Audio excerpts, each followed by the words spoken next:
So I'm not what you would call a car guy by any means. I know very little about which cars are considered to be cool. I don't know much anything about car engines or a V6 or a V8 or anything like that. One of my buddies, Jay Daniels, son of John Daniels, he is a really big car guy. He loves cars. He's probably the biggest car guy. He can hear one going down the street and tell you about the engine and the make and the model and all that good stuff. He knows people less by their names and more by the car that they drive. That's how he describes them. Me, on the other hand, my greatest source of anxiety and stress comes when I go to the auto shop and I just need a simple new tire or oil change. And then they just start asking you all those questions about your car, and I'm sure I should know the answers to them, but I don't. I know very little about my car. I know what color it is, I know what it looks like, and I can spot it when I see my car twin coming down the road, which happened the other day. I saw my car, what looked exactly like my car, make, model, color, all that good stuff, coming right towards me. And then as we got closer to one another, I made eye contact with the driver of my car twin, and he made eye contact with me, and we both did the little half-handed wave from the steering wheel. A great sign of respect in car culture. But it felt really good for a moment. I felt like what a car guy must feel like. I felt that instant connection that we can have with somebody. Maybe you've been lucky enough to experience that too. Or maybe you've been in an airport across the country or in a whole other country altogether, and you see somebody wearing apparel that represents your hometown or maybe your favorite sports team. For this scenario, let's just say they're wearing an NC State hat. If you need to picture them wearing a hat of a bluer school, that's fine too, whatever helps for the visual. For us NC State folks, if we see somebody wearing an NC State hat and we're getting ready to walk past them, maybe we throw up the little wolf hands or we just give a go pack. But either way, we're kind of emboldened to step up and to say something when otherwise we might just not acknowledge them. We might just walk right past. There's an element of connectedness that's shared despite not knowing that person any better than anybody else walking down the airport alleyway or anybody else driving past us. English psychologist Edward Teichner describes it as a glow of warmth or a positive, comforting, effective feeling when we experience when encountering something familiar. We like familiar. Unfamiliar, we have a harder time with. Unfamiliarity and uncertainty often elicit the opposite response for us. Our social guards go up. Rather than be emboldened, we tighten up and become more inward focused rather than outward focused. And we find this dynamic of unfamiliarity and uncertainty at the center of our passage this morning, both in the line of questioning that comes from the lawyer and also in the parable that Jesus shares in response. Like in most societies, the world of first century Judaism was meticulously organized through social divisions. There were rigid expectations that governed the interactions between Jewish people and Gentiles or Samaritans, and that governed conduct of priests and common people and common Israelites, and it governed the dynamics between men and women. These borders were essential for preserving the hierarchy of status and influence, making defense of such boundaries both a cultural habit and a perceived critical spiritual obligation. As Becca read for us earlier, an expert in the law stood up to test Jesus. "Teacher," he asked, "what must I do to inherit eternal life?" To which Jesus responds with questions that require the lawyer to answer his own question. "What is written in the law? What do you read there?" He answered, "You should love the Lord your God with all your heart and with all your soul and with all your strength and with all your mind, and love your neighbor as yourself." And Jesus said to him, "You have answered correctly. Do this and you shall live." And then in verse 29 of Luke 10, we read, "But wanting to vindicate himself, he asked Jesus, 'Who is my neighbor?'" The question sounds innocent enough, but really it isn't. He isn't asking Jesus, "How can I become a better neighbor?" He's asking, where are the limits? Who counts? Who doesn't? Where does my responsibility end? Who am I required to love? The question is an attempt to establish boundaries of neighborliness. And if we're being honest, we can ask that question in the very same way sometimes. Who is my neighbor? Who speaks my same language? Who am I required to love? Who makes me feel comfortable? Because there's something in us that wants our neighbors to feel familiar. We want that glow of warmth, that easy connection. We want the person in the other car to be driving the same kind of car as us. We want the person to be wearing the hat that represents our favorite team. We want that person that we are called to love to be somebody that we already know how to love. But Jesus refuses to give the lawyer a boundary. In the parable that seeks to answer both the lawyer's question and our own, the main character of Jesus' story is noticeably undefined. All we know is that the man was going down the road from Jerusalem to Jericho, and he fell into the hands of robbers, as we read, who stripped him, beat him, took off, leaving him half dead. The man is in a helpless and hopeless situation when Jesus continues the story, saying, "Now by chance." Now by chance is a phrase that just lingers out there, particularly when we as readers know how this story is going to play out. Now by chance conveys a sense of hope and optimism for the distressed man that we know is going to very quickly turn to disappointment and abandonment on multiple occasions. Now by chance, a priest was going down that road, and when he saw him, he passed by on the other side. So likewise, a Levite, when he came to the place and saw him, passed by on the other side. Both men saw him. Both men had every reason to know the command to love their neighbors. Both men knew what Scripture said about compassion. But when the opportunity came, they allowed something to create distance between themselves and the man in the ditch. Maybe it was fear or inconvenience. Maybe it was uncertainty, or maybe they just had a lot of questions about the situation. What happened to him? Is this going to be some kind of trap? What if the robbers are still nearby? What if I don't have time to be dealing with this today? Or what difference can I really make in this situation anyway? We don't know exactly what was going through their minds, but we know what they did. They saw him, and then they created distance. They moved to the other side of the road. Christopher Markle, in his book, The Jesus Priorities, says that life is the stage upon which each of us responds to life events that are beyond our power by choosing between love and indifference.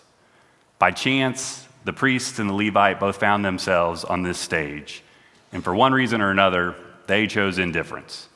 And as much as it pains us to admit, we too can point to times in our lives where we've chosen indifference as well, when we've been too hamstrung by nagging questions to respond with compassion. What can I do? What difference will it make? What's the risk? Do I have time for this? Do I have the mental and emotional energy to be dealing with this right now? And sometimes these questions keep us from seeing the person standing right in front of us. Markle also writes, "We tend not to find those things for which we are not searching. So the questions that we ask are critical. They guide our sight. Our questions help us interpret our perceptions. The questions we ask determine what we see. If the question we ask is this person my neighbor? Then we start looking for reasons that they may not be. But if the question is, how can I be a neighbor to this person?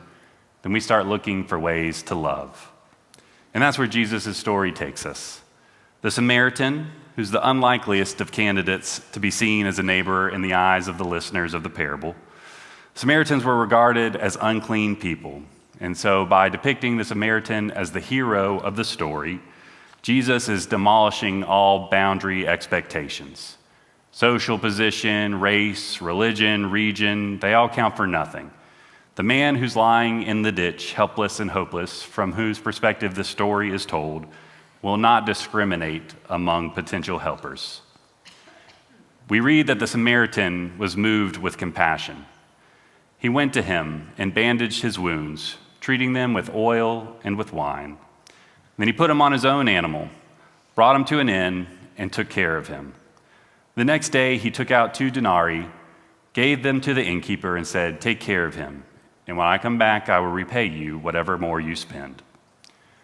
Belonging grows when compassion crosses boundaries. Belonging grows when we cross the road. Belonging grows when we move toward someone. There was no prerequisite of connection between the man in need and the Samaritan. There was no hesitancy due to unfamiliarity or uncertainty. Simply, the Samaritan was attempting to live out the law of love. And Jesus both instructs us and invites us to internalize this habit of seeing people in need through the lens of compassion. And we focus that lens by asking ourselves the proper questions. As the parable concludes, Jesus asks the lawyer one final question. Which of these do you think was a neighbor to the man who fell into the hands of the robbers? The expert of the law said, "The one who showed him mercy." And Jesus said, "Go and do likewise." As it turns out, the question we should be asking is not who is my neighbor, but who considers me to be their neighbor? Who, because of the way I live, experiences me as someone who will move toward them rather than away from them? Who feels like they can approach me? Who feels seen by me? Who feels safe with me? Who experiences God's love through the way that I treat them? Who considers me to be their neighbor? The question changes the direction of our lives. It moves us from being inward focused to being outward focused, from protecting our boundaries to crossing them, from asking who are we required to love to asking who needs our love, and from identifying who belongs to us to helping others experience that they do belong. Who comes to mind when you ask yourself this question right now? Who considers me to be their neighbor? For me, my mind goes straight to our experiences in Guatemala. For those that don't know, we've had an ongoing missional partnership with Grace Ministries in Guatemala that will have extended 20 years as of next summer. I know we wrapped up our Spaces and Places sermon series a few weeks ago, but anybody who's participated in one of our Guatemala mission trips can certainly attest that Guatemala is a space that has become a sacred place for them. This past July, we took a group of 29 to go and to build houses and to distribute food, lead VBS, play with kids, and many in the congregation helped to donate to fund the supplies for the houses and the food and much more, and we're very grateful for that. Over time, Guatemala has become a very familiar place for many of us, with deep connections formed to those connected to Grace Ministries and beyond. However, when you're there, there's no ignoring the differences between the lives that they're living compared with the lives that we are living. There's differences in language and living conditions, cultural experience, and day-to-day life that's just so vast that it could create an unbridgeable social gap if we were to let it. We don't encounter NC State hats or car twins that signal familiarity or certainty to us, and that can prompt questions in our mind. Why are our lives so different? What is my role here? And does what I do matter when the need is so vast? And yet that's what makes Guatemala such a powerful picture of what Jesus is teaching us.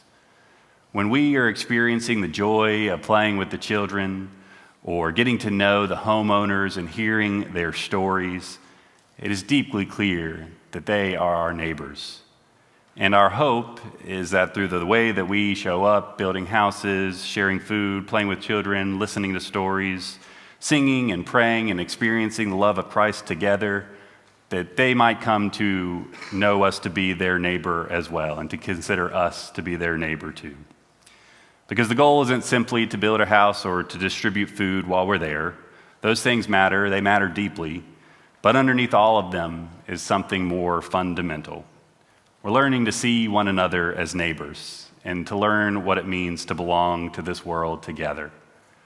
We're also learning firsthand what it means to be a compassionate neighbor from Deidre Taylor, the the lead missionary at Grace Ministries, and her family and the staff and all the ministers at Grace Ministries, and the incredible work that they do in the community and that they've shared for years. Through starting a school and establishing medical and dental clinics and just responding to needs of the people day after day, they ask the right questions. They pay attention, they listen, they build relationships, and they faithfully love the people that God has placed around them.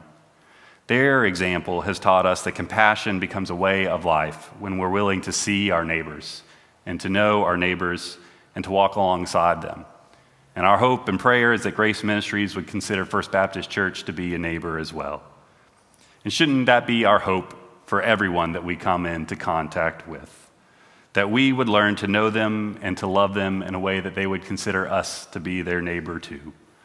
It can be easy to have that mindset when we're on a mission trip, as we like to call it.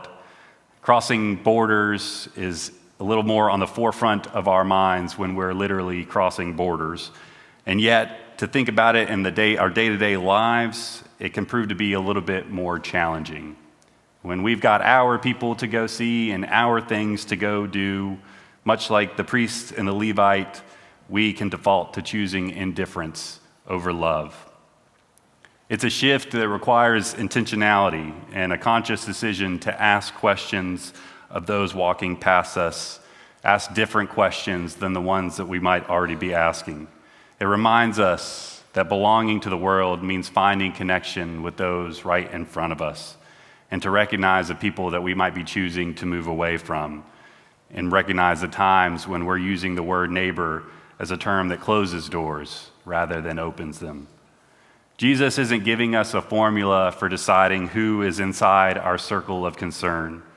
He's teaching us how to live with the circle that continually expands. Jesus invites us to move toward one another, to see one another, listen to one another, show compassion, become neighbors. The Samaritan certainly did. He didn't stop because the man in the ditch looked familiar or because the situation felt certain. He stopped because the man was in need. He didn't ask, "Is this my kind of person?" He answered with his actions, "How can I love this person?" And Jesus says to us, "Go and do likewise."